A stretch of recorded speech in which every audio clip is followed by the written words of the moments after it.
Donald Trump has tapped conservative billionaire Betsy DeVos to serve as education secretary. DeVos is the former chair of the Michigan Republican Party and a longtime backer of charter schools and vouchers for private and religious schools.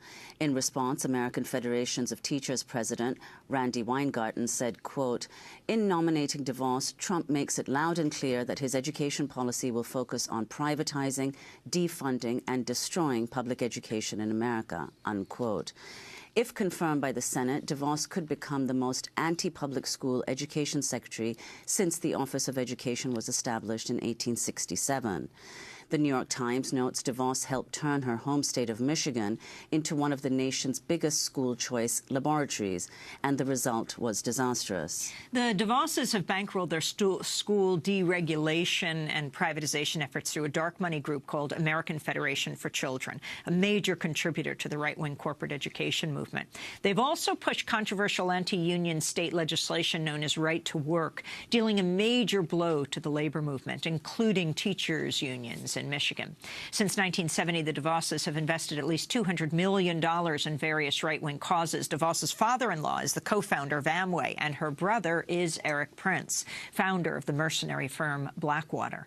For more, we're joined by three guests. In Detroit, Michigan, we're joined by Tawana Simpson, elected member of the Detroit Board of Education.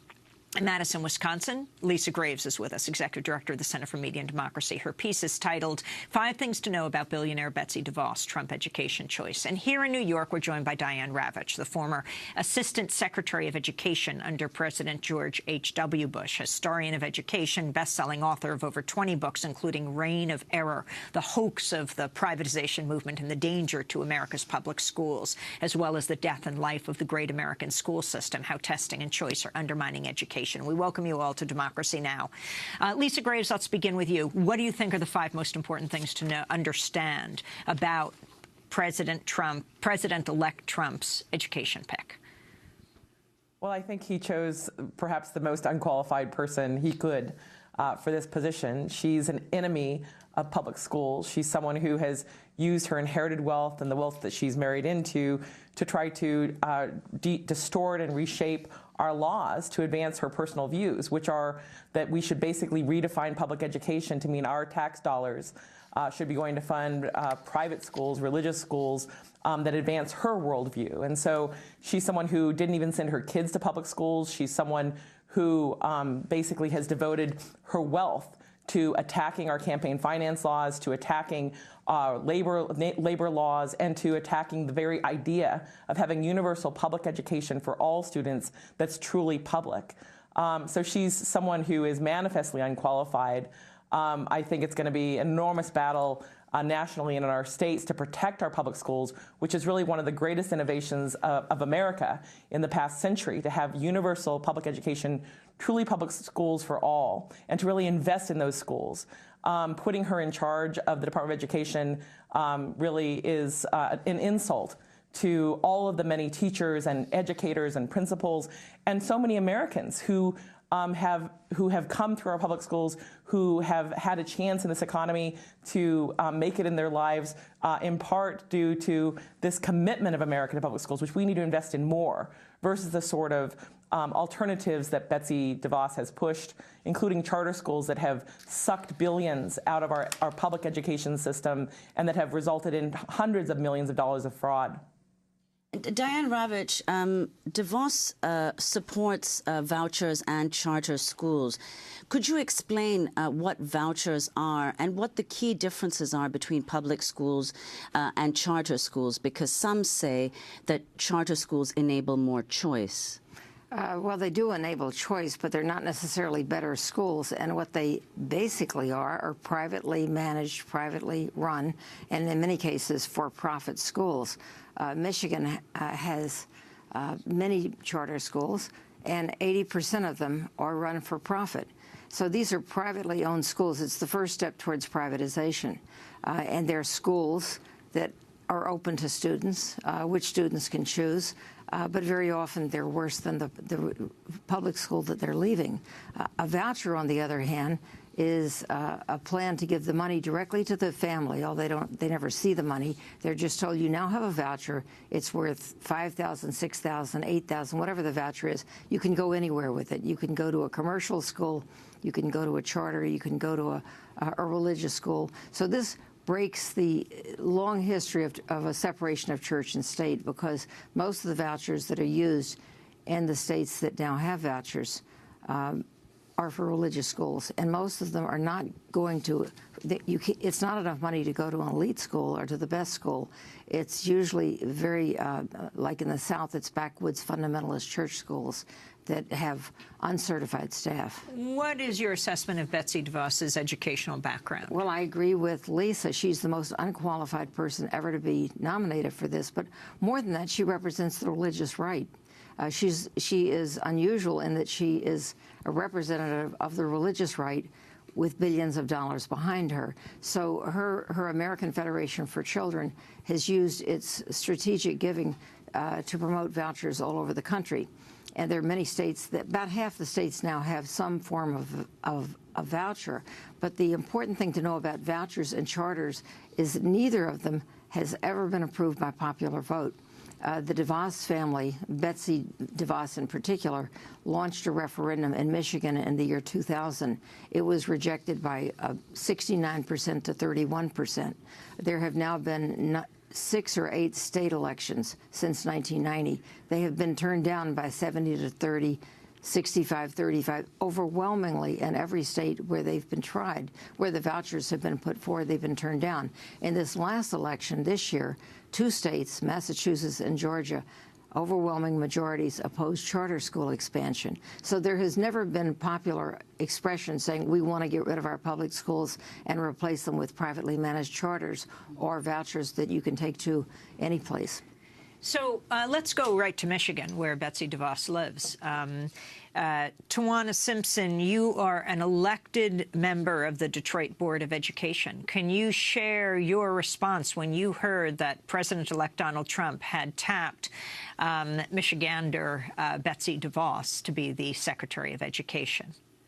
I was very disappointed and disheartened, because we have worked so hard in the grassroots here in Detroit to save our traditional public schools.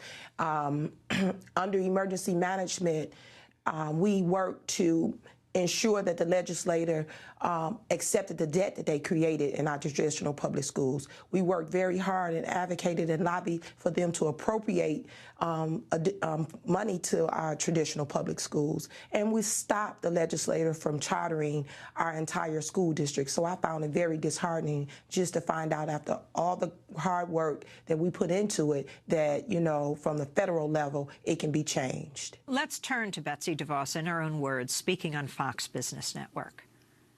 The reality is that most charter schools in this country take the kids that are doing poorly in the schools that they were assigned to. And all the parents want is greater choice for their children.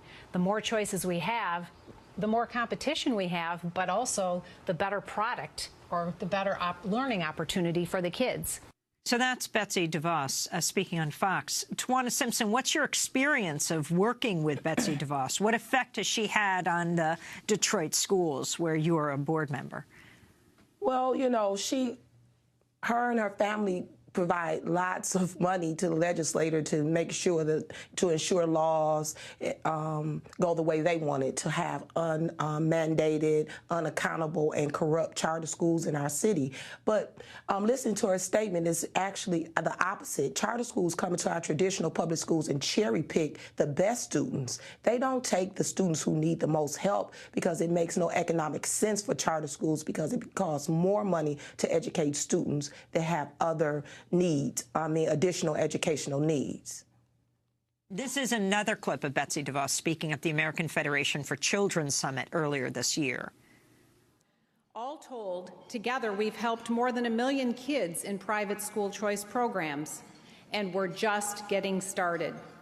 Since we last met, Nevada, Montana, Tennessee, Mississippi, Arkansas, Wisconsin, South Carolina, Maryland, and South Dakota have all passed private school choice programs. So that's Betsy DeVos. Diane Ravitch, I mean, it all comes down to what's best for children. What are the records on these different schools? And what will it mean? Who is Secretary of Education? How will she compare, for example, to Arne Duncan? He was also a supporter of charter schools. Well, I have to say, somewhat echoing a little bit of Cornel West, that the Obama administration in education laid the groundwork for Trump and Betsy DeVos, because they were big supporters of charter schools. And I've been arguing for years that charter schools are the first step towards full privatization. You didn't always think that. You worked for George H.W. Bush. You were a big proponent of charter schools. Well, the charter school idea started in 1988. It was just an idea then. Then in 1992, the first charters opened in Wisconsin, the first one. And then they began slowly to spread. And at the time, I thought, gee, that's an interesting experiment. Albert Shanker, the head of the AFT, was one of the original proponents of charters. American Federation of Teachers. And in 1988, he said, this is a great idea, we should try this. But by 1993, he said charters are no different from vouchers, because they both open the door to corporations coming in and running public schools. And what we have today, and I changed my mind, and I wrote a book in 2010 saying charters, choice, and testing are killing education in this country, which I still believe. But when he renounced charters, he recognized that there was an increasing corporate interest in moving into the schools. So today we have corporate chains, and some of them are nonprofit, like KIPP, although they do take in a lot of money. And we also have for-profit charter chains run by non-educators. And we have people like Andre Agassi, who's a high school dropout, creating a charter chain, even though his own Andre Agassi school is one of the lowest performing schools in the state of Nevada. We have a sector called the charter industry, which people invest in. They're equity investors putting money into it.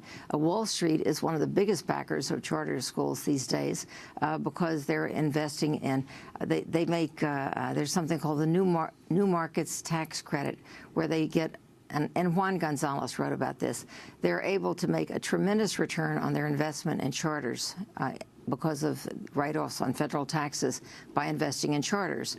People from out of the country can get green cards by investing in charter school construction. There are all kinds of deals, and the biggest and sleaziest deal of all is the charter operators, the for-profit operators in particular, who buy a piece of property and then rent it to themselves at a rental that's 3, 4, 5, 10 times the market rate. And they make tons of money, not on the school, but on the leasing. Well, were charter schools, you said they were introduced, the first one opened in Wisconsin in 1990. Were they a response to failing public schools? Actually, it was Minnesota, not Wisconsin, the first one, and it's still there. And at the time, the original idea was that they would take in kids that the public schools were not able to help. So they were bringing in dropouts. They were bringing in kids who had lost motivation in school and trying to find different ways. That was the Shanker idea, is that the charter schools would fill a need that the public schools had and help the public schools. And whatever they learned, they would return to the public schools.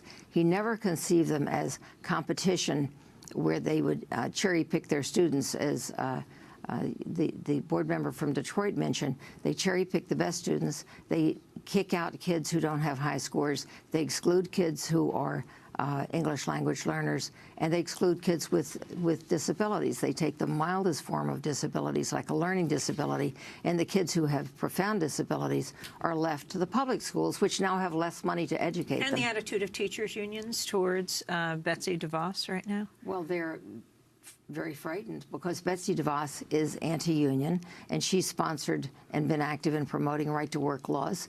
And she and her family helped to turn Michigan from being a very strong union state to being a right-to-work state.